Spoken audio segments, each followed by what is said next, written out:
17 must be my magic number because I have been reading 17 books every month for the past couple months, but I finished 17 books in the month of August, so this video is gonna be a full reading wrap up of all the books that I read and all the reviews that I gave them. So if you guys want more book related videos, make sure to subscribe because I upload videos on Tuesdays, Thursdays, and Saturdays, so 3 times a week, every single week for lots of book related chats, and I hope you guys enjoy. Now, before we get into these books, I wanna say that my rating is typically like 5 stars. If I'm absolutely obsessed with a book, I'll never stop talking about it. I want to reread it again, which that's a big thing. Like I have to want to reread the book again for it to be 5 stars. 4 stars is like so good. I cannot stop talking about it. I love it so much. I want everyone to read it. It's really good.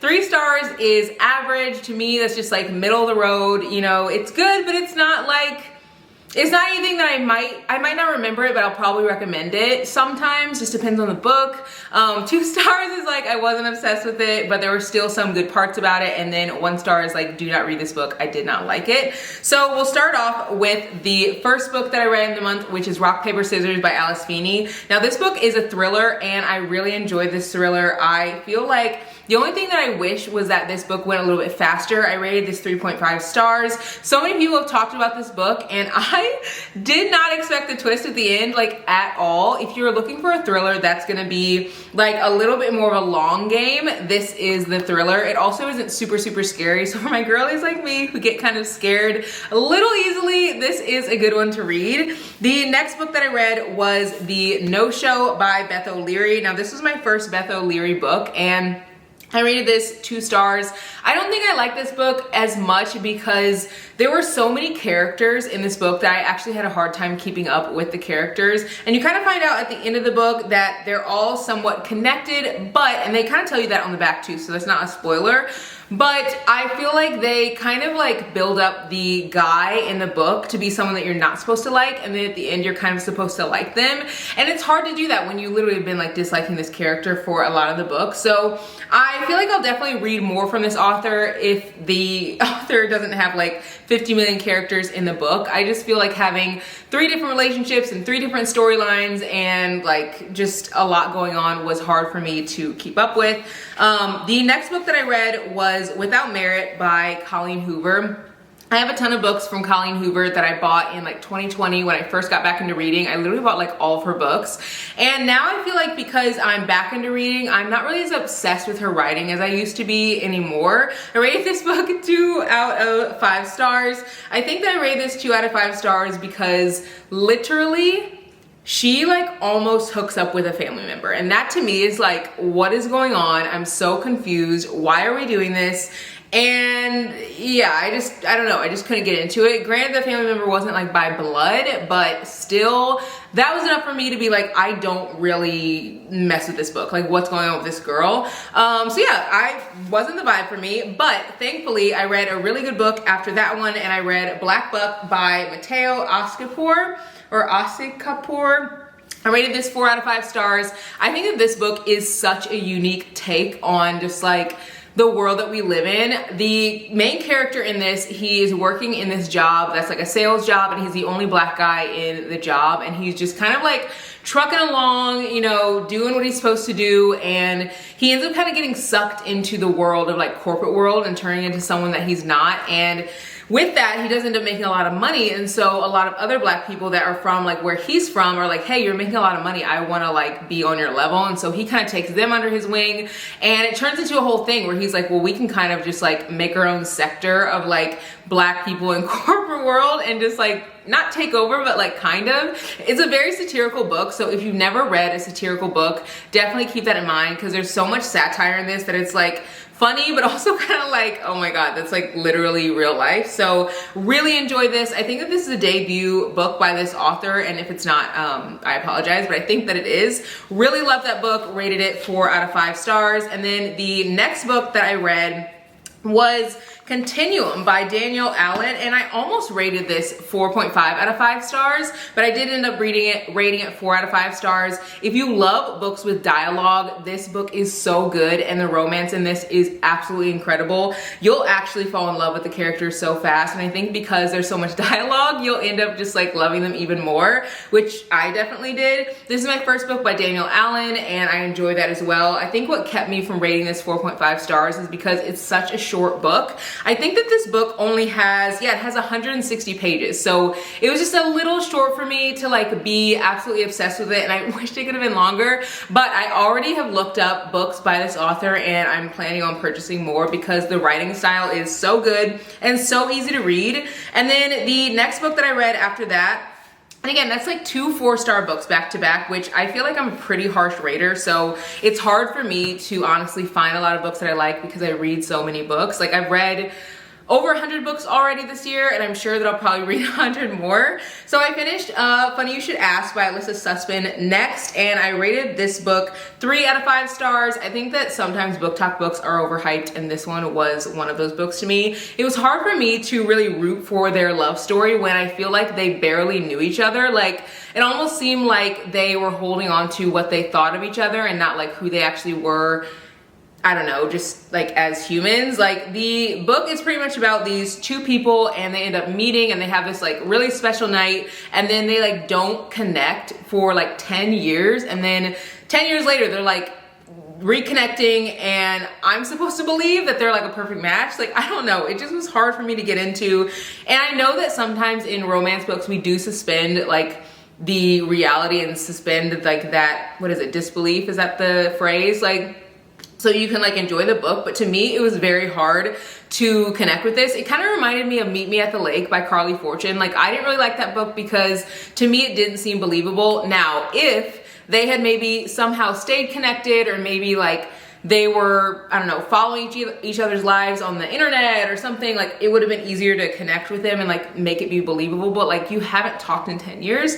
I don't know, just didn't seem super believable. But thankfully I read another book. And what's funny is so many of the books that I resonated with were by Black authors this month, and that just like goes to show that you have to diversify your reads and you have to read outside of what you see on like Book Talk and Bookstagram, because just because someone likes it doesn't mean that you'll like it. And so if you're only reading what people are showing is like popular, then you might just be reading books that you don't enjoy. And so I try to like mix my books between diverse reads by Black authors, Book Talk books, Bookstagram books, BookTube books.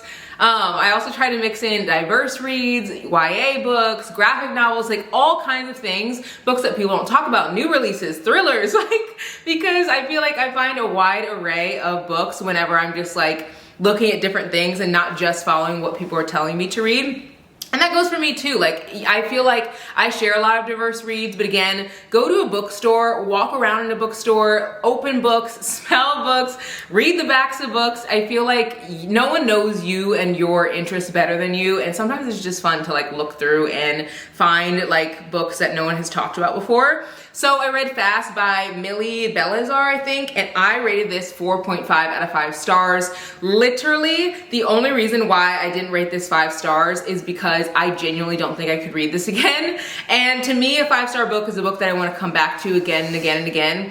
I had enough of this book. It was so sad, so hard. If you like reading books like Archer's Voice or I'm trying to think of other hard books, The Way I Used to Be, which is actually a book I read this month, books that are just genuinely hard to get through because the content of the book is like heart-wrenching, read this book. This is a friends to lovers story, and it talks about the main girl, who her name is Capri, and she pretty much like, the book starts when she's 8 and it goes through her like 30s, and she has like the hardest life, but she has such a good outlook on life, which I feel like makes the hard book a little bit easier to digest when someone is like, you know, just like a good person. And there's just a friends to lovers story because a guy that she met when she was younger, he's like connected to her and tries to protect her whole life and like be there for her, and he connected with her when she was literally 8, and you see them like grow up together, and it's just so beautiful. Oh my god, I could cry just thinking about it. And then the next book that I read after that is The Way I Used to Be by Amber Smith. Now, I do not recommend to read 2 sad books back to back. My heart could not take another sad book after this one. I rated this 4 out of 5 stars, and mostly I rated it 4 out of 5 stars because I feel like it is good to read books that are hard, but to me, this is YA, and to me, I just feel like it is very realistic to share books that are like maybe don't have the happiest ending, but also for YA, like when you're going through a really hard time as it is, like I think back to my high school experience, it was so hard. There were times that I just didn't know if I wanted to go through another sad day. It was a very sad, sad place. And if I picked up this book and then just like read this person's life who has no hope and something really bad like happens in her life and she just continues to be sad, I think that I would just like feel worse. And I feel like, yes, every book doesn't have to be like perfect or have this perfect happy ending, but for YA, I don't know, sometimes I just think like maybe these books are a little too hard to read. If this had been like an adult book, I think maybe I would have rated it a little bit differently, but because it's YA, I was just like, I don't know, this book could get in the wrong hands of someone who's already really sad. And I get like triggering books, you read on the front, like don't read a triggering book if you're in a bad place or whatever. But sometimes I think when you're in a sad place, you want to resonate with a character. And if they're super happy and you're not, sometimes it's hard to resonate. So sometimes I feel like at the time when I was younger, I would gravitate towards sad books because I wanted someone, or not someone, but I wanted to like feel validated in my feelings. But then when it's like a sad ending, I'm like, oh my God, like, I don't know, there's no hope. So anyway, very good book, 4 out of 5 stars. Could have been 4.5 out of 5. I don't know, I went back and forth with this one, but I really enjoyed it. The next book that I read is The Soulmate Equation by Christina Lauren. Fun fact, if you didn't know, that's actually 2 different authors. I didn't know that until like last year. But I was really kind of like disappointed in this one a little bit. I rated this one 2.5 out of 5 stars. I just didn't really connect with the characters that much, and I know the new book True Love Experiment or something came out this year, and I don't even have an interest in buying it. I just wasn't obsessed with this one. I do really love their writing, but I feel like some of this got stuck in the weeds with like talking about this like, so pretty much the book is about like these people who have this study that say that pretty much they can connect you with like your perfect match, your true love. And the main character in this book, she ends up like taking this test or whatever. And I guess she like matches with the guy who's actually like the CEO of this like project, and they have like almost a perfect match. I think they're like 98 point something like percent like supposed to be together. And I don't know, I just like feel like they spent so much on like the back end part of the like program that I just was like a little lost. And so maybe if you like The Love Hypothesis or books by Ali Hazelwood that are kind of like rooted in STEM or data, maybe you would like this one, but just for me, it wasn't my favorite, and I rated this one 2 out of 5 stars. And then the next book that I read, thankfully, and I do really enjoy reading books that are like, you know, like you read a bad book and then you read a good one after, I'm like, okay, I love reading again. And so I read the most like heart-wrenching book ever, 5 out of 5 stars, The Great Undoing, Daisy Haites by Jessa Hastings. I cannot even talk about the damage that my heart had with this book. I want to read this whole series all over again. I finished it already, and I already am like itching to read it again. I have talked about this series so much, and I want to say, like, it's very rare for one that I like rate anything 5 stars. The first 2 books of the series I rated 4.5, and then the last 2 books in the series, which were more like in depth about Magnolia and Daisy, I rated 5 out of 5 stars for both. And I think what makes me love this series so much is the characters feel so real. Like, they are not perfect characters by any means. The relationships are toxic. The friendships are toxic sometimes. They make terrible decisions. The thoughts that they have about each other as friends or just like about themselves are very human-like. Like, they're just not perfect. And I feel like if this turned into a TV show, I would just absolutely eat it up. And she did announce that a new book is coming out February, I think 24th, and I cannot wait. I've already ordered it on pre-order. So 5 out of 5 stars. If you're wanting to read a series that's like messy, toxic, has a very different style of writing, pick this up. If you don't want to read that, then don't read it, because I know that everyone is not obsessed with this series and I understand that. But to me, these feel so real, and I think because the relationships are not all perfect, it makes it feel even more like human-like. I don't know, absolutely loved it. And then I picked up a book by a new author that I haven't actually read before, and it's called Nate Plus One by Kevin Van Wy, and I rated this 4.5 out of 5 stars, and I think I rated this 4.5 because this author does such a great job of making you feel so many emotions of the characters. And this is about Nate, who he has a wedding coming up, and he found out that the wedding that he's going to, his ex-boyfriend is gonna be there. And so he's just like, I cannot go alone. And his mom was supposed to go, and then she ends up not being able to go. So then his friend is like, well, I'll go with you. But he has like a crush on him. And so it just was such a really cute story. Again, rated this 3.5 out of 5 stars. Love the writing so much that I ended up buying another book by this author the minute I finished this book. I think I would have rated it a little bit higher if I can't even spoil the ending, but if you read the ending, like there's something that happens in the story that I feel like is a trope that a lot of people don't like, myself included. And I just was like, no, come on, you were making this book so perfect, and then that trope happened. So I don't know, again, love the writing, love the story. You should read it if you're looking for a cute romance. And I picked up a book from that same author. I feel like this whole month I've been reading like a good book and a book that I wasn't obsessed with and a good book and so forth. And I ended up reading The Midnight Library by Matt Haig. I don't know if that's how you say it. Rated this 3.5 out of 5 stars. I really liked this up until the end. The ending was wrapped up a little too perfectly, but this is about a girl who pretty much is just like, she's done. She doesn't know if she wants to live another day. And she ends up going to this place that pretty much allows her to like relive all her regrets. And so the messaging of this book is like none other. I was obsessed with the messaging, and if I could only rate a book straight off of just like messaging and like what you take away from this book, 5 out of 5 stars. Like the messaging of this story is so good, but I think that the way it's told, the way it's wrapped up at the ending is too perfect. And I don't know, it just didn't hit for me. Like for one, I was just like, she needs some serious counseling. Like we cannot just talk about people who are having like real struggles in life and, you know, are just like at the end, you know what? I'm not gonna actually tell the ending. I'm not gonna tell the ending because I literally almost did that just now. But the ending is what made me not be obsessed with this book. So 3 out of 5 stars, still a good book, like still above average.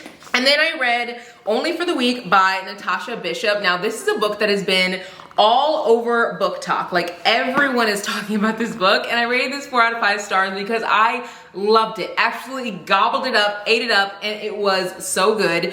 Actually, my friend, she is not a huge reader, but when I was reading this, I literally thought of her because I know that this will get her back into reading. And so I think I'm actually gonna buy this book for her, and I feel like she'll really like it. What I love about this book is it feels like you're just hanging out with friends. Like the way that people talk, the way that they joke on each other, like everything just feels so like, I don't know, for the culture, you know what I mean? Like it just gives that, and I love it so much. I definitely will be reading more from this author, and I see why people are so obsessed with this story. There isn't really anything that didn't like make me want to rate this higher.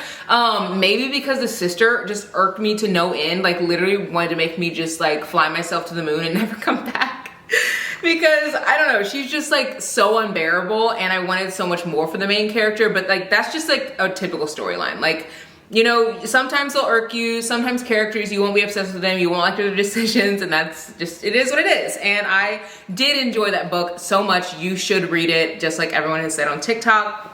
Then I read Never Lie by Frida McFadden.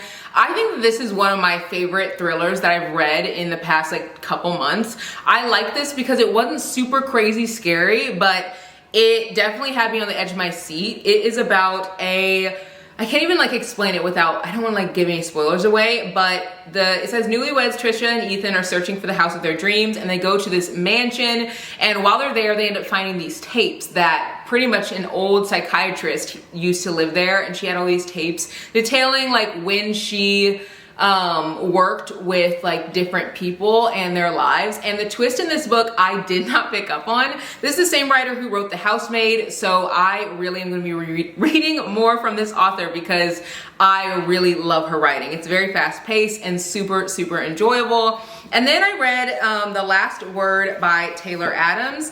This is a thriller that I feel like I expected to like, which maybe is why it's not rated as high. I rated it 3.5 out of 5 stars. Honestly, I was thinking I was gonna rate this 2 stars. Like, I literally, at the first half of the book, I was like, I just don't know. It might be a super low rating thriller. Like, I was a little scared reading this. It was just a little too thrilling. I don't know if that makes sense, but it gave you that like heart palpitations, like someone's gonna jump out from behind a door type feeling. And I don't really like that feeling when you're reading the book and it like happens the whole time. Like if it's occasionally, yes, but like if it happens all the time, like it's just too much. And I really enjoyed this book towards the end of the book, but not really at the beginning. Ending picked up, it felt more believable. At the beginning, it kind of felt like fake. So I don't know, I really did like this towards the end, but not as much at the beginning, which is why I ended up rating it 3.5 stars. If it had just been what it was at the beginning, it would have been like 2 stars. If it had been what it was at the end, it could have been like 4.5. So I don't know, really enjoyed the book at the ending, and that's kind of what like made it better. And then I read 2 books I fell in love with, Heartstopper 1 and 2. These are obviously 2 separate books, so I'm just gonna talk about them together because they're like very similar. Obviously they're in a series.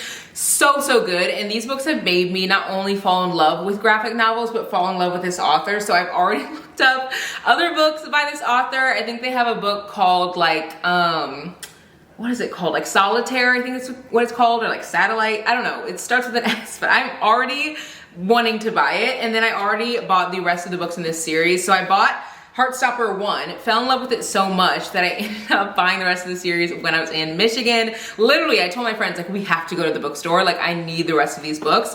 Rated these 4.5 stars, or not 4.5, rated these 4 stars, but I can see myself reading the last 2 books and rating them even higher because there's something about a series, when you first start it, I feel like, especially when books like this one ended on a cliffhanger, Heartstopper 1. Heartstopper 2 kind of did, but not really. But when books leave on cliffhangers, I feel like I fall in love with them so much more because I get so invested with the characters. So just know that I'm already planning on reading the rest of the books, and I already have them on my TBR.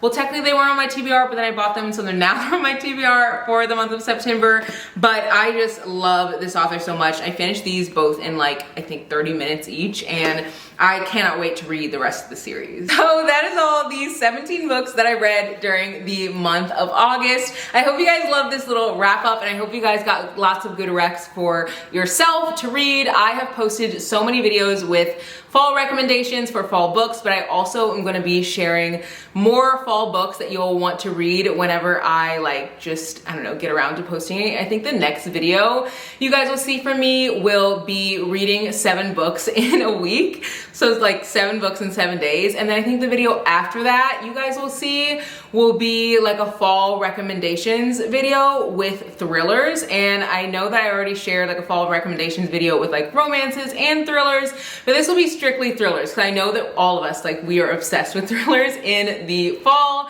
And yeah, I hope you guys enjoyed this video, and we'll come back for the next one. I love you guys so much, and I'll see you in the next video. Bye guys.